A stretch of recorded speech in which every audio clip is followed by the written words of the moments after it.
Alrighty, cosmic thrill seekers, are you ready for an action-packed adventure of emo and music, heartbreak, bleached hair, and plants? Please fasten your seatbelts and keep your arms, legs, and hands in the ride at all times. Like seriously, dude, don't touch anyone. And let's have a good ride.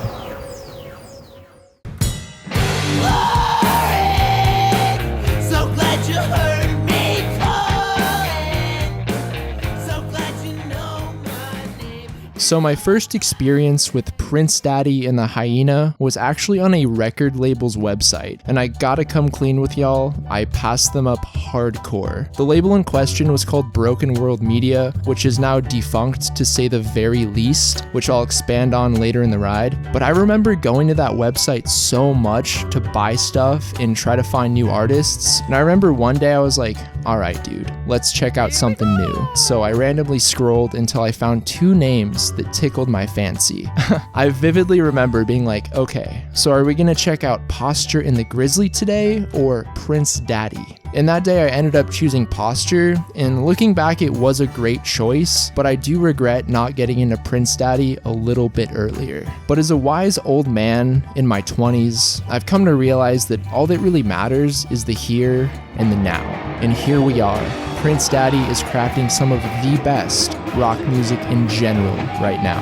I was trying to find a perfect word to describe what their music sounds like because it's hard to box them in to any one genre. I mean, if I had to pin some genres on them, they'd probably be emo, indie rock, some pop, some punk, but with an experimental twist. So I wasn't able to find the perfect word to describe their music, but I found a word that perfectly matches my reaction to it, and that word is visceral, which I'm sure you've heard someone say before. Like, dude, I had such a visceral reaction to that part in American Beauty where Ricky Fitz's dad tunes him up. I swear to God, I'll throw you out of this house and never look at you again.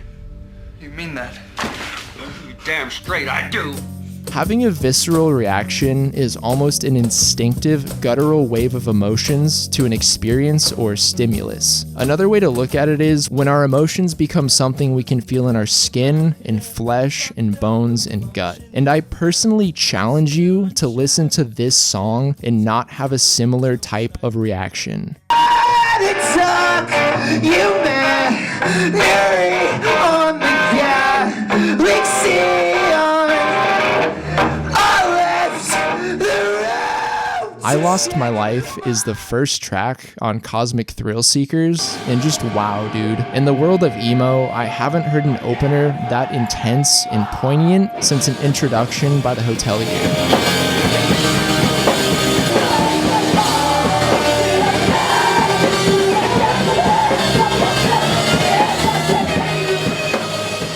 I actually showed my dad the song earlier because he's always super supportive and interested, and my dad's response was, I bet if you shined a flashlight down that dude's throat, it would just be red, shiny, and raw. But before I get too far into Cosmic Thrill Seekers, there's a little story to be told. So you know Prince Daddy's first release, Adult Summers? Well, it turns out we were bamboozled because Adult Summers isn't the first official P. Daddy set of songs they created. According to Corey, the first official P. Daddy album and song in terms of creation was I Thought You Didn't Even Like Leaving. Now you may be wondering, why did Adult Summers come out first then? Well, it's pretty simple and complicated, and just overall a crummy situation. It had everything to do with Broken World Media not having their shit together in one way or another. Here's the abridged story of Prince Daddy's Broken World experience. This clip is from a podcast called Home of Chad that you should definitely go support. This is a story, actually. Are you ready for a story?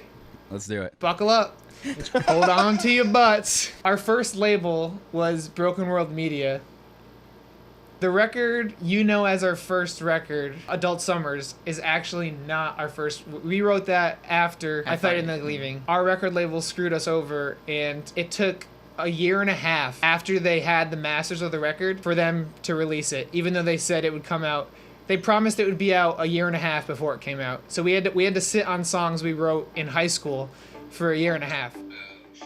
I'm certain all of you have heard the term cult following and know exactly what it means. And I'm here to tell you today that Prince Daddy does not have a cult following. This hoodie, for sure, has a cult following, but what Prince Daddy has is at least 10 times as strong as a cult following. If you're already a Prince Daddy fan, which I'm assuming a lot of you mates are, it's not hard to see why they've developed the following they have. Legend has it, it only takes 3 songs to turn you into a Prince Daddy superfan for life. When it comes to what makes a band good, or what makes a band work, I always like to try to simplify things, maybe even to a fault sometimes. I've broken it down to 3 basic components. Number 1, depressing, confessional, sometimes angry, relatable lyrics. Number 2, raspy weed vocals. And finally, pop sensibility. And when I say pop sensibility, what I mean is these guys know how to write a dang song.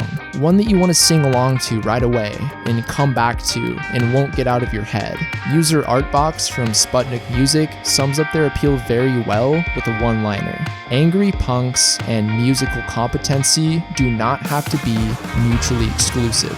It makes for better listening when they merge. And that is Prince Daddy to a T. It may sound obvious, but the emo bands who write the catchiest and most fun songs are the ones that end up doing the best. Because people who listen to emo definitely want to hear whining, complaining, and people being brutally honest. But they want to hear all of those things over a sick-ass track. I think I'm getting depressed again.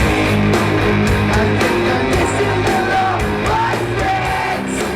I'm trying to switch up my medicine. Corey Gregory's vocals are a thing to be marveled at. They are raspy weed vocals. There's no other way to put it. And I mean that as a heavy compliment. When someone says that the vocals are super raw on this track, I always just say no.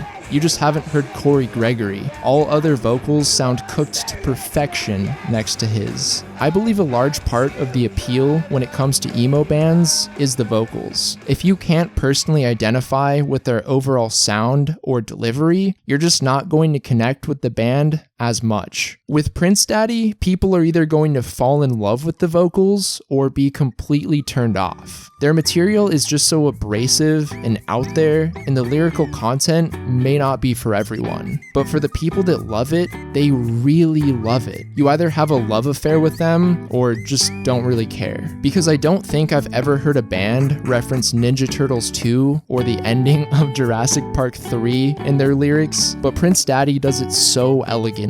And those obscure references make me identify with what they're saying even more for some reason. It just comes across as so real and from the heart. Because literally, who the F would reference Jurassic Park 3 ever in any context? But I think what really makes the lyrics click for people is Corey's unhinged honesty. Like on Hidden Track where he says, "I'll try just a little harder not to fall in love with every girl whose only interaction with me is eye contact or the way they say my name." Basically stuff that you'd never say out loud, but think to yourself. I can't say this about many bands, but with Prince Daddy, it feels like every single song they make, they're giving 110% effort, as if it's the last chance they'll ever have to play music in their entire life. They've self-described their musical endeavors as, "We just want to make it sound like the soundtrack to a Disney film played by a punk rock band." And their latest album, Cosmic Thrill Seekers, is the embodiment of that statement. Corey refers to it as a selfish concept album. The record chronicles his mental state after an acid trip.